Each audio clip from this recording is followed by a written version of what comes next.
Hi ಎಲ್ರಿಗೂ ನಮಸ್ಕಾರ. ನಾನಿವತ್ತು ಹೋಗ್ತಾ ಇರೋದು ನನ್ನ ಬ್ರದರ್ ಮನೆ. ಇದು ಅವ್ರ ಹೆಸರು ಕುಶಾ ಅಂತ. ಅವ್ರ ಮಗಳು ಮೋನ್ವಿತಾ ಅಂತ. ಅವಳಿಗೆ ನಾನೇನು ಪ್ರಾಮಿಸ್ ಮಾಡಿದ್ದೆ ಅಂದರೆ, ನಿಮಗೆ ಗೊತ್ತಿರೋ ಹಾಗೆ ನಾನು ಹುಲಾ ಹೂಪಿಂಗ್ ಮಾಡ್ತಾ ಇರ್ತೇನೆ ನನ್ನ ಫಿಟ್ನೆಸ್ಗೋಸ್ಕರ. ನಾನು ಮಾಡೋದನ್ನು ನೋಡ್ತಾ ನೋಡ್ತಾ ಅವಳು ಸಹ ತಗೊಂಡು ಪ್ರಾಕ್ಟೀಸ್ ಮಾಡ್ತಾಯಿದ್ಲು. ಅವಳು ಪದೇ ಪದೇ ಬೀಳ್ತಿತ್ತು, ಆದರೂ ಸಹ ತಗೊಂಡು ಆ ಪ್ರಯತ್ನ ಮಾತ್ರ ಬಿಡ್ತಾ ಇರಲಿಲ್ಲ.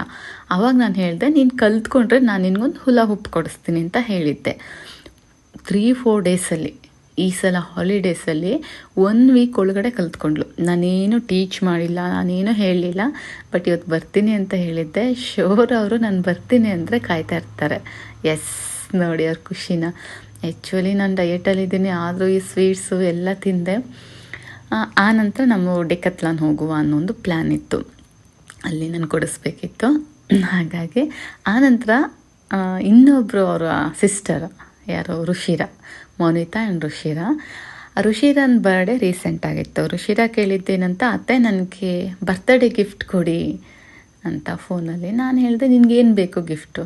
ಆ್ಯಕ್ಚುಲಿ ಅವಳಿಗೇನು ಗೊತ್ತಿಲ್ಲ, ಏನು ಕೇಳಬೇಕು ಅಂತ ಸಹ ಗೊತ್ತಿಲ್ಲ. ಆಮೇಲೆ ಮೋನ್ವಿಗೆ ಹೇಳಿದೆ, ಮೋನ್ವಿತಾ ನಿನಗೆ ಹುಲಾ ಹೂಪಿಂಗ್ ಕೊಡಿಸ್ತೀನಿ ಅಂತ. ಆವಾಗ ನನಗೂ ಬೇಕು ಅಂತ ಕೇಳಿದ್ದು. ನೋಡಿ ಇವಳೇ ಅದು ರುಷಿರಾ. ಪಿಂಕ್ ಅಂದರೆ ಇಷ್ಟ ಅನಿಸುತ್ತೆ. ಪಿಂಕ್ ಕಲರ್ ಹುಲಾ ಹೂಪ್ನೇ ಎತ್ಕೊಂಡಿದ್ದು. ಆಮೇಲೆ ನಾವು ಸೈಜ್ನ ಚೆಕ್ ಮಾಡಿ, ಅಲ್ಲಿ ಎಂಪ್ಲಾಯ್ಸ್ ಹೆಲ್ಪ್ನ ತಗೊಂಡು ಥಿಂಕ್ ಮಾಡಿ ಸೈಜ್ನ ಸೆಲೆಕ್ಟ್ ಮಾಡಿದ್ವಿ. ನೀವು ಸಹ ನೋಡಿ ಸೆಲೆಕ್ಟ್ ಮಾಡ್ಕೊಳ್ಳಿ.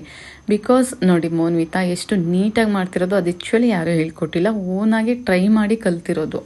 ಮಕ್ಳಿಗೆ ನಾವು ಇಂಥದ್ದು ಮಾಡಿದರೆ ನಾವು ಇದು ಮಾಡ್ತೀವಿ ಅಂತ ಏನಾದರೂ ಒಂದು ಹೋಪ್ಗಳನ್ನ ಕೊಟ್ಟವಾಗ ಸಹ ಕಲಿತಾರೆ.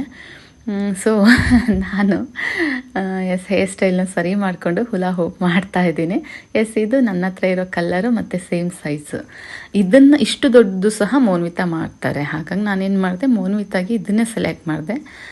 ಇದು ನೋಡಿ, ಕಲಿತು ಮಾಡಿ ನಂಗೆ ತೋರಿಸಿದ ದಿನ ಇದು, ಹಾಲಿಡೇ ಟೈಮಲ್ಲಿ. ಆವಾಗ ಮಾಡಿದ್ದೆ ವಿಡಿಯೋನ. ಸೊ ಮಕ್ಕಳು ಹಠಕ್ಕಾದ್ರೆ ನಾವು ಅವ್ರನ್ನ ತುಂಬ ಪ್ರೋತ್ಸಾಹಿಸಬೇಕು. ಈಗ ನೆಕ್ಸ್ಟ್ ಸ್ಕೂಲಲ್ಲಿ ಸ್ಕೇಟಿಂಗ್ ಇದೆ ಅಂತೆ, ವೀಕ್ಲಿ 1 ಡೇ. ಆಲ್ರೆಡಿ ಸ್ಕೇಟಿಂಗ್ನ ಸ್ಟಾರ್ಟ್ ಮಾಡ್ಕೊಂಡಿದ್ದಾಳೆ. ಆ್ಯಕ್ಚುಲಿ ಮಕ್ಕಳಂತೂ ತುಂಬ ಸ್ಪೀಡ್ ಇರ್ತಾರೆಪ್ಪ. ಸೊ ನಾನು ಕೊಟ್ಟಿದ್ದ ಪ್ರಾಮಿಸ್ನ ಇವತ್ತು ಉಳಿಸ್ಕೊಂಡಿದ್ದೀನಿ. ರುಷಿರನ್ ಬರ್ಡೇ ಗಿಫ್ಟು ಸಹ ಕೊಟ್ಟಾಯಿತು. ಏನೋ ಚಿಕ್ಕ ಚಿಕ್ಕ ಖುಷಿ. ಎಕ್ಸಾಂಪಲ್ಲು, ಅವ್ರಿಗೆ ಇದು ಕೊಡಿಸಿದ್ರೆ ಅವ್ರಿಗೆ ತುಂಬ ಖುಷಿಯಾಗುತ್ತೆ.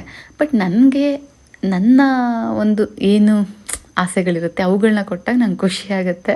ನನಗೆ ಸದ್ಯಕ್ಕೆ ಒಂದು 10 ಲಕ್ಷ ಯಾರಾದರೂ ಕೊಟ್ಟರೆ ಖುಷಿಯಾಗುತ್ತೆ ಅಷ್ಟೇ. ಹಾಗೆ ಇನ್ನು ಅಲ್ಲಿ ಕೆಲವೊಂದು ಆಟದ್ದು ಏನೇನಿತ್ತು ಎಲ್ಲನೂ ಟ್ರೈ ಮಾಡಿದರು. ಬೈಸಿಪ್ಸು ಅಲ್ಲ, ಡಂಬಲ್ಸ್. ಓಕೆ, ಮಕ್ಳ ಖುಷಿಗೆ ನಾವು ಬೆಲೆ ಕಟ್ಟಲಿಕ್ಕಾಗಲ್ಲ. ಮಕ್ಕಳಿಗೆ ನಾನು ಆಲ್ ದ ಬೆಸ್ಟ್ ಹೇಳ್ತೇನೆ. Thank you so much video ನೋಡಿದ್ದಕ್ಕೆ. ಬಾಯ್.